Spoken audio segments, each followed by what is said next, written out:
আজকে যেটা বানাবো সেটাকে বাংলাদেশের মানুষ বলে পিঠে, আর আমাদের দেশের মানুষ কিন্তু বলে এটাকে পাঁপড়।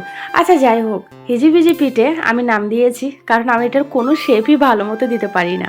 প্রথমে এক বাটি চালের গুঁড়ো আমি অল্প লবণ দিয়ে একদম ফুটন্ত জল দিয়ে ভালো করে মেখে নিয়েছি।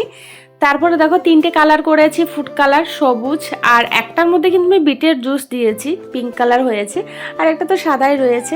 তো সিরিজের মধ্যে দিয়ে আমি এরকম শেপ দিয়েছি। এবার এগুলোকে ভাপে দেওয়ার পালা, আর এগুলো ভাপে দিতে খুব অল্প সময়ে হয়ে যায়, মাত্র কয়েক সেকেন্ডের মধ্যে হয়ে যায়। আর যেটার মধ্যে আমি বিটের জুস দিয়েছি সেটা একটু পাতলা হয়েছে বলে আরেকটু জল দিয়ে আমি পাতলা করে আমি কাঁঠাল পাতা দিয়ে এভাবে বানিয়ে নিয়েছি। সবকটা পাঁপড় আমি পরের দিন কিন্তু রোদে দিয়েছি, রোদে দিয়ে এবার ভেজে খাওয়ার পালা। আর এগুলো ভাজতেও কিন্তু খুব তাড়াতাড়ি হয়ে যায়। বেশ কয়েকটা পাঁপড় ভেজে নিয়েছি, এবার খাওয়ার পালা। প্রথমেই তো অপর্ণাকে দিয়ে দিলাম, ওই বলবে খেয়ে কেমন হয়েছে।